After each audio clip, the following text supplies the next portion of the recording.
In 1980, a 13-year-old girl in Fair Oaks, California, was walking through her neighborhood on her way to a church carnival when she is struck and killed by a drunk driver. In 1996, a Chicago area family of four, a father, mother, and their two young children, are on a Thanksgiving road trip when an accident flips their car into a ditch, rendering the father a quadriplegic. In 2018, a 34-year-old firefighter in Halifax, Nova Scotia, takes his own life as a result of occupational-related post-traumatic stress. We live in a society where adversity, catastrophe, and tragedy can strike anyone, anywhere, at any time. And when these events impact us personally, meaning they happen to us or to someone we know or someone we identify with, we want answers. And we seek those answers through questions such as, why did this happen to me? Or, how could this have happened? And even, how could God or Allah or whatever, however you refer to your Creator, how could they have allowed this to happen? But perhaps there's a different way of looking at this.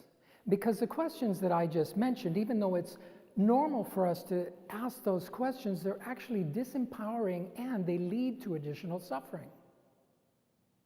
So what if we look at this a different way?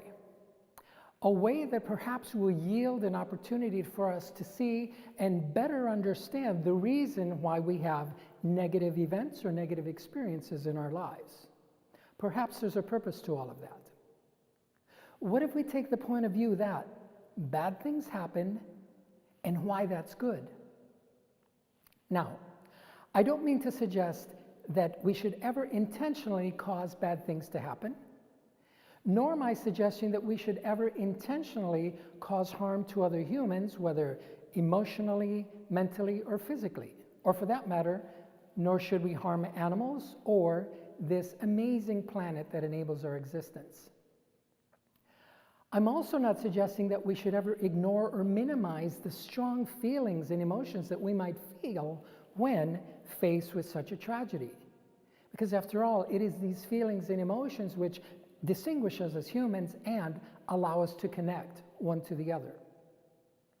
What I am suggesting is there's perhaps a way that we can move through these tragic experiences in our lives in a way that will allow us to learn and grow and benefit society at a greater level. Let's look at this a little bit closer. Let's say that, well, let me ask you a question instead.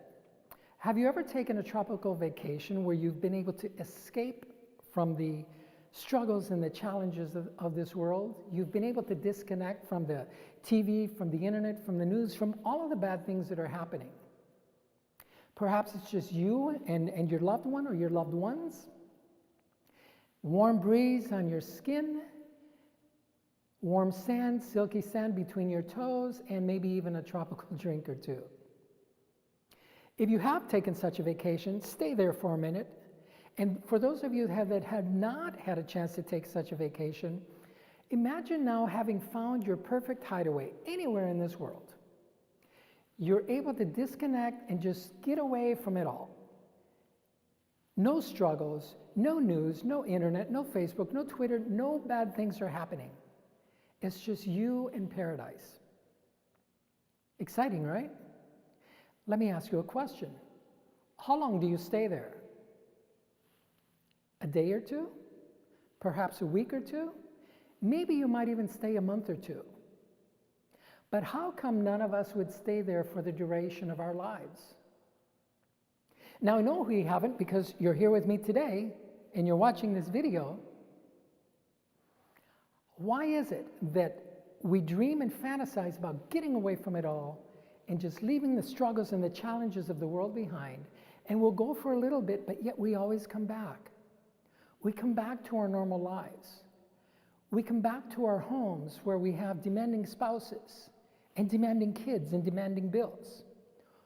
Or we get into our car and we fight demanding traffic, and we go to a demanding job with a demanding boss and demanding coworkers. Or if we own a business, we'll go to the business where we have demanding clients, demanding vendors, and demanding schedules?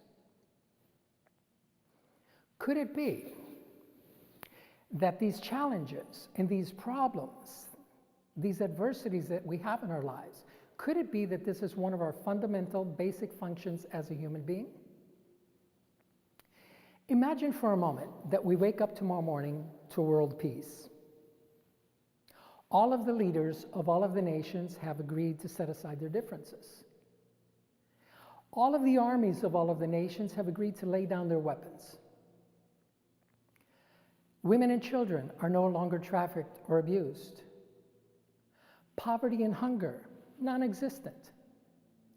Our entire global ecosystem is restored and completely stable. Our oceans run free and are clear of all debris. The companies which supply us our food no longer use additives or chemicals or harmful hormones to produce our food. The pharmaceutical companies thrive and flourish not by increasing prices and restricting the supply of medicines. However, they do it by creating safe products and making those available for all who need them. The crime rate is non-existent. It's absolutely zero. How about every human in every corner of the world is treated with dignity and respect? Every human on this planet has access to first quality dental and medical care. We have a cure for all diseases. Every corner of this world has access to fresh, clear drinking water. And the Dallas Cowboys have finally won another Super Bowl. All right, maybe that last one's a bit of a stretch, but just imagine that we woke up tomorrow to all of these things that are currently challenges and problems and adversities in our lives. They're non-existent. Exciting, right? Well, let's look at it again. What would you do? Where would you spend your time? How would you contribute to the growth and advancement of our society? You see, I believe that when bad things happen, it's an opportunity for us to become more aware. Aware of what? Aware of the opportunity. The opportunity for us to become more compassionate, to become more understanding, to become more service-oriented, and perhaps even to love each other more deeply. Earlier this year, a team of researchers, it was just me and my wife, but we make a great team, conducted a scientific study in which participants were asked to view these two images that you see on the screen behind you. One image reflects a deep blue sky with barely a cloud in sight, and the other image shows a sky with gray, tumultuous clouds with the threat of danger and uncertainty around every bend. Now, as with most scientific projects conducted on human beings, there are those who follow the instructions, and then there are those who completely ignore the protocols, choosing instead to challenge whether or not the photos with the cloudy gray skies were created in Photoshop or not. I assure you that this is a real sky that we're seeing. Of the participants that completed the study, the majority of them chose not the deep blue sky with nary a cloud. They chose the sky that showed mystery and uncertainty. Although I don't think that they know the real basis for their choice. You see, going back to the message I stated earlier, the challenges in our lives, the adversities in our lives create for us the opportunity to change the course of our lives. So the question becomes, do we need these tragedies in order for us to grow and learn and evolve and become more service-oriented human beings? Well, I know for me, if I receive news that a tragedy has occurred to someone's spouse, the first thing I do is find my wife, put my arms around her, and let her know that she is the most loved person on this planet, more than anything or anyone. I focus on my wife. If you receive news as a parent of a tragedy involving other children, do you not first seek out your own children to make sure that they're okay and to let them know that they're loved by you? Yes, you focus on your kids. If we receive news that our neighbors in our community or in our city or somewhere else in our state or even on a beautiful tropical island have been devastated by fires and floods and earthquakes and hurricanes or tornadoes, is not one of the first things that we do is try and figure out how we can help and how we can get resources and other provisions that they might need in order to restore themselves? Now, I know that most of us here already behave and react that way in response to tragic situations. But do we actually need these tragic situations in order for us to behave this way and to treat each other this way? Let me put it to you this way. In the beginning of this talk, I shared 3 stories. I said, in 1980, there was a 13-year-old girl in Fair Oaks, California, walking through her neighborhood on her way to a church carnival when she is struck and killed by a drunk driver. Her mother created Mothers Against Drunk Driving, and as a result, we now have national laws in place designed to reduce the loss of life and injury as a result of people who drink and drive.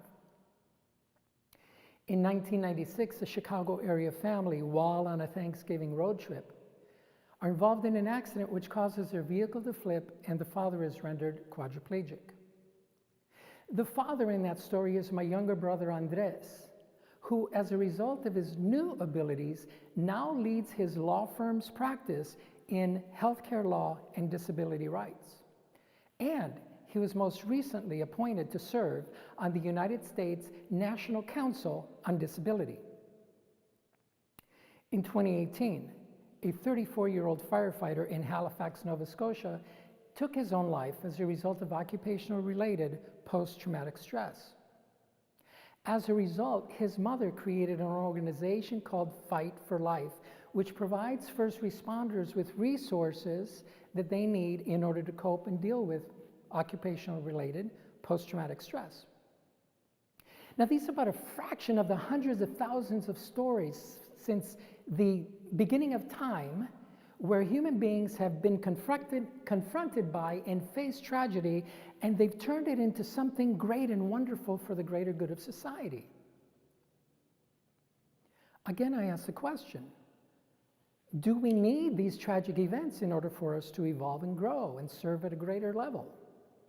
Well, this begs the question, would your favorite charity organization exist but for the tragedy which preceded it? Would the many advances that we have in technology and science and medicine, would those exist if not for the tragedy or the catastrophes which preceded those findings, those discoveries? Would heroes exist if not for the catastrophes and tragedies in which they became involved, for you and I to recognize and call them as heroes?